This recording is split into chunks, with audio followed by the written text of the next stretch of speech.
जरा सोचो, एक अरबपति आदमी जो कल तक तुम्हें जानता तक नहीं था तुम्हें अपनी पूरी संपत्ति का वारिस बना दे, लेकिन इस सब की क्या कीमत चुकानी पड़ेगी ये तो कहानी सुनकर ही पता चलेगा। कहानी की शुरुआत रिक नाम के एक गरीब लड़के से होती है जो अपनी बीमार माँ के साथ रहकर उनकी देखभाल करता। और एक दिन जब रिक अपनी माँ के लिए खाना बना रहा था तो उसकी माँ ने अचानक बाइबल पढ़ते पढ़ते बंदूक निकाल ली। रिक समझ गया था कि कुछ गलत होने वाला है, पर अपनी माँ को बचा नहीं पाया। इस हादसे के 3 साल बाद भी रिक अपनी जिंदगी संभालने में लगा हुआ था। आज सुबह जब वो अपने काम पर पहुंचा तो उसे पता चला कि उसकी नौकरी किसी और को दे दी गई थी। उसे बिना किसी खास वजह के निकाल दिया गया था। जिसके बाद रिक अपने दोस्त जेरेमी के पास काम मांगने गया, जिसने जैसे तैसे जुगाड़ लगा के उसे एक बहुत बड़ी हवेली में काम पर लगवा दिया। वहाँ काम करते हुए रिक को थोड़ी चोट लग गई, जिसके बाद रिक ने वहाँ की मैनेजर एंटोनेट से फर्स्ट एड किट मांगी, जिस पर पहले तो उसने रिक की मदद करने की बजाय उसे डांटना शुरू कर दिया। पर जब रिक ने उसे बताया कि वो अपनी मरहम पट्टी करने के बाद दोबारा काम पर लग जाएगा तो एंटोनेट उसे मरहम पट्टी के लिए मैंशन के अंदर ले गई। इधर रिक अपनी मरहम पट्टी कर ही रहा था कि तभी एक दूसरी नौकरानी ने एंटोनेट के कान में कुछ बोला, जिसे सुनते ही उसने रिक को वापस बाहर जाने को कहा। हवेली से बाहर निकलते वक्त रिक की नजर टेबल पर पड़े पैसों पर गई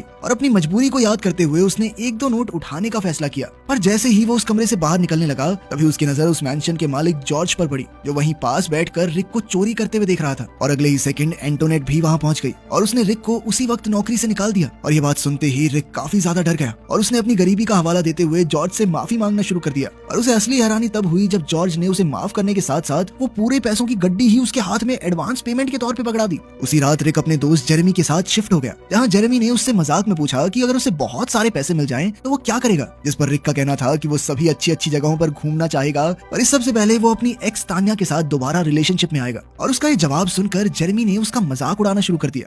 अगली सुबह रिक और जेरेमी आपस में काम बांट ही रहे थे कि तभी रिक को मैंशन के अंदर से मिस्टर जॉर्ज का बुलावा आया। और जब रिक मिस्टर जॉर्ज से मिला तो उन्होंने उसे बताया कि असल में उसके पास कोई वारिस नहीं है, जिस चीज का उसे बहुत ज्यादा पछतावा था। और इसके बाद उन्होंने रिक से पूछा कि क्या उसे भगवान में विश्वास है, जिस पर रिक के हामी भरते ही जॉर्ज ने उसके सामने पैसों का ऑफर रख दिया, जिसके मुताबिक अगर रिक मिस्टर जॉर्ज के मरे हुए शरीर के ऊपर खाना खाने को तैयार हो जाए तो वो उनकी सारी जायदाद का मालिक बन सकता है। रिक को ये सब मजाक लग रहा था, लेकिन जॉर्ज मजाक के मूड में बिल्कुल नहीं था। उसने कहा कि ये मौका तुम्हारी पूरी जिंदगी पलट सकता है। रिक इसके लिए तैयार नहीं था, पर जॉर्ज ने उसे दोबारा सोचने को कहा। कहीं ना कहीं जॉर्ज जानता था कि पैसों की कमी इससे ये काम करवा ही देगी। रिक को मरे हुए शरीर पर खाना खुना खाने की बात थोड़ी ज्यादा अजीब सी लग गई थी, इसीलिए उसने दूसरी नौकरी ढूंढना शुरू कर दिया, पर इसका कोई फायदा नहीं हो रहा था। और तभी अचानक उसके दरवाजे पर एक दस्तक हुई, जिसे खोलते ही एक आदमी रिक को मैंशन ले जाने के लिए इन्विटेशन लेकर खड़ा था। और उसने रिक को जल्द से जल्द तैयार होने को कहा। थोड़ी देर बाद जब रिक मैंशन में पहुंचा तो एंटोनेट ने उसे मिस्टर जॉर्ज की मौत के बारे में बताया और फिर उसके सामने एक कॉन्ट्रैक्ट भी रखा, जिसके मुताबिक अगर रिक ने जॉर्ज के शरीर पर रखकर खाना खा लिया तो वो जॉर्ज की सारी जायदाद का मालिक बन जाएगा। पर इसके लिए उसे सारा खाना खत्म करना जरूरी था और साथ ही वो चाहकर भी किसी को इसके बारे में नहीं बता सकता।